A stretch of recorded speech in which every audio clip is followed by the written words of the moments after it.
بسم اللہ الرحمن الرحیم۔ ابو غسان نے بیان کیا، کہا کہ مجھ سے ابو حازم نے سہل بن سعد رضی اللہ عنہ سے بیان کیا، انہوں نے بتلایا کہ ہم نبی کریم صلی اللہ علیہ وسلم کے ساتھ جمعہ پڑھتے۔ انہوں نے بتلایا کہ ہم نبی کریم صلی اللہ علیہ وسلم کے ساتھ جمعہ پڑھتے، پھر دوپہر کی نیند لیا کرتے تھے۔ صحیح بخاری حدیث نمبر 941۔ شعیب نے زہری سے خبر دی، انہوں نے زہری سے پوچھا، کیا نبی کریم صلی اللہ علیہ وسلم نے صلاۃ خوف پڑھی تھی؟ اس پر انہوں نے فرمایا کہ ہمیں سالم نے خبر دی کہ عبداللہ بن عمر رضی اللہ عنہ نے بتایا کہ میں نجد کی طرف نبی کریم صلی اللہ علیہ وسلم کے ساتھ غزوہ ذات الرقاع میں شریک تھا۔ دشمن سے مقابلے کے وقت ہم نے صفیں باندھی، اس کے بعد رسول اللہ صلی اللہ علیہ وسلم نے ہمیں خوف کی نماز پڑھائی، تو ہم میں سے ایک جماعت آپ صلی اللہ علیہ وسلم کے ساتھ نماز پڑھنے میں شریک ہو گئی اور دوسرا گروہ دشمن کے مقابلے میں کھڑا رہا۔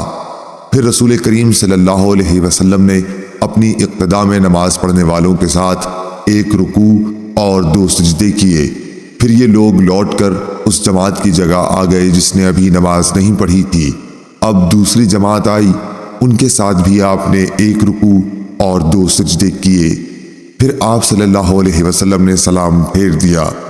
اس گروہ میں سے ہر شخص کھڑا ہوا اور اس نے اکیلے ایک رکوع اور 2 سجدے ادا کیے۔ صحیح بخاری حدیث نمبر 942۔ یحییٰ نے بیان کیا، انہوں نے کہا کہ ہم سے ابن جریح نے بیان کیا، ان سے موسیٰ بن عقبہ نے، ان سے نافع نے، ان سے عبداللہ بن عمر رضی اللہ عنہ نے مجاہد کے قول کی طرح بیان کیا کہ جب جنگ میں لوگ ایک دوسرے سے گٹ جائیں تو کھڑے کھڑے نماز پڑھ لیں۔ اور ابن عمر رضی اللہ عنہ نے نبی کریم صلی اللہ علیہ وسلم سے اپنی روایت میں اضافہ اور کیا ہے کہ اگر کافر بہت سارے ہوں کہ مسلمانوں کو دم نہ لینے دیں تو کھڑے کھڑے اور سوار رہ کر جس طور ممکن ہو اشاروں سے ہی صحیح مگر نماز پڑھ لیں۔ صحیح بخاری حدیث نمبر 943۔ محمد بن حرب نے زبیدی سے بیان کیا، ان سے زہری نے، ان سے عبید اللہ بن عبداللہ بن عتبہ بن مسعود نے، ان سے عبداللہ بن عباس رضی اللہ عنہ نے کہ نبی کریم صلی اللہ علیہ وسلم کھڑے ہوئے اور دوسرے لوگ بھی آپ صلی اللہ علیہ وسلم کی اقتداء میں کھڑے ہوئے۔ حضور صلی اللہ علیہ وسلم نے تکبیر کہی تو لوگوں نے بھی تکبیر کہی۔ آپ صلی اللہ علیہ وسلم نے رکوع کیا تو لوگوں نے آپ کے ساتھ رکوع اور سجدہ کر لیا تھا۔ وہ کھڑے کھڑے اپنے بھائیوں کی نگرانی کرتے رہے اور دوسرا گروہ آیا جو اب تک حفاظت کے لیے دشمن کے مقابلے میں کھڑا رہا، بعد میں اس نے بھی رکوع اور سجدے کیے۔ سب لوگ نماز میں تھے لیکن ایک دوسرے کی حفاظت کر رہے تھے۔ صحیح بخاری حدیث نمبر 944۔ وکی نے علی بن مبارک سے بیان کیا، ان سے یحییٰ بن ابی کثیر نے، ان سے ابو سلمہ نے، ان سے جابر بن عبداللہ انصاری رضی اللہ عنہ نے کہ حضرت عمر رضی اللہ تعالی عنہ غزوہ خندق کے دن کفار کو برا بھلا کہتے ہوئے آئے اور عرض کرنے لگے کہ یا رسول اللہ صلی اللہ علیہ وسلم، سورج ڈوبنے ہی کو ہے اور میں نے تو اب تک عصر کی نماز نہیں پڑھی۔ اس پر حضور صلی اللہ علیہ وسلم نے فرمایا کہ باخدا میں نے بھی ابھی تک نہیں پڑھی۔ انہوں نے بیان کیا، پھر آپ بطحان کی طرف گئے جو مدینہ میں ایک میدان تھا۔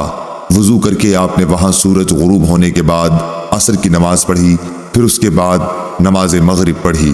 صحیح بخاری حدیث نمبر 945۔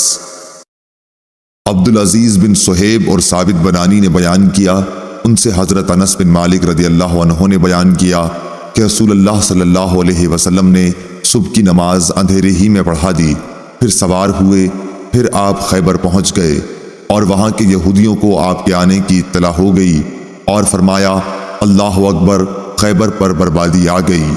ہم تو جب کسی قوم کے آنگن میں اتر جائیں تو ڈرائے ہوئے لوگوں کی صبح منحوس ہوگی۔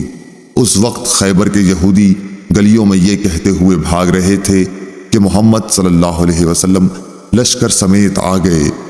راوی نے کہا کہ روایت میں لفظ خمیس لشکر کے معنی میں ہے۔ آخر رسول اللہ صلی اللہ علیہ وسلم کو فتح ہوئی، لڑنے والے جوان قتل کر دیے گئے، عورتیں اور بچے قید ہوئے۔ اتفاق سے صفیہ واہیہ کلبی کے حصے میں آئیں، پھر رسول اللہ صلی اللہ علیہ وسلم کو ملی۔ اور آپ نے ان سے نکاح کیا اور آزادی ان کا مہر قرار پایا۔ عبدالعزیز نے ثابت سے پوچھا، ابو محمد، کیا تم نے انس رضی اللہ عنہ سے دریافت کیا تھا کہ حضرت صفیہ کا مہر آپ نے مقرر کیا تھا؟ انہوں نے جواب دیا کہ خود انہی کو ان کے مہر میں دے دیا تھا۔ کہا کہ ابو محمد اس پر مسکرا دیے۔ صحیح بخاری حدیث نمبر 947۔ سالم بن عبداللہ نے خبر دی کہ عبداللہ بن عمر رضی اللہ عنہ نے کہا کہ حضرت عمر رضی اللہ عنہ ایک موٹے ریشمی کپڑے کا جوغا لے کر رسول اللہ صلی اللہ علیہ وسلم کی خدمت میں حاضر ہوئے جو بازار میں بک رہا تھا۔ کہنے لگے، یا رسول اللہ صلی اللہ علیہ وسلم، آپ اسے خرید لیجئے اور عید اور وفود کی پذیرائی کے لیے اسے پہن کر زینت فرمایا کیجئے۔ اس پر رسول اللہ صلی اللہ علیہ وسلم نے فرمایا کہ یہ وہ پہنے گا جس کا آخرت میں کوئی حصہ نہیں۔ اس کے بعد جب تک خدا نے چاہا عمر رہی۔ پھر ایک دن رسول اللہ صلی اللہ علیہ وسلم نے خود ان کے پاس ایک ریشمی چوغا تحفے میں بھیجا۔ حضرت عمر رضی اللہ عنہ نے اسے لیے ہوئے آپ کی خدمت میں حاضر ہوئے اور کہا کہ یا رسول اللہ، آپ صلی اللہ علیہ وسلم نے تو یہ فرمایا کہ اس کو وہ پہنے گا جس کا آخرت میں کوئی حصہ نہیں، پھر آپ نے یہ میرے پاس کیوں بھیجا؟ رسول اللہ صلی اللہ علیہ وسلم نے فرمایا کہ میں نے اسے تیرے پہننے کو نہیں بھیجا، بلکہ اس لیے کہ تم اسے بیچ کر اس کی قیمت اپنے کام میں لاؤ۔ صحیح بخاری حدیث نمبر 948۔ عمرو بن حارث نے خبر دی کہ محمد بن عبد الرحمن اسدی نے ان سے بیان کیا، ان سے عروہ نے، ان سے حضرت عائشہ رضی اللہ عنہا نے، انہوں نے بتلایا کہ ایک دن نبی کریم صلی اللہ علیہ وسلم میرے گھر تشریف لائے۔ اس وقت میرے پاس انصار کی 2 لڑکیاں جنگ بعاث کے قصوں کی نظمیں پڑھ رہی تھیں۔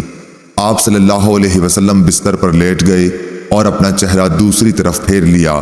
اس کے بعد حضرت ابو بکر رضی اللہ عنہ آئے اور مجھے ڈانٹا اور فرمایا کہ یہ شیطانی باجا نبی کریم صلی اللہ علیہ وسلم کی موجودگی میں۔ آخر نبی کریم صلی اللہ علیہ وسلم ان کی طرف متوجہ ہوئے اور فرمایا کہ جانے دو، خاموش رہو۔ پھر جب حضرت ابو بکر دوسرے کام میں لگ گئے تو میں نے انہیں اشارہ کیا اور وہ چلی گئیں۔ صحیح بخاری حدیث نمبر 949۔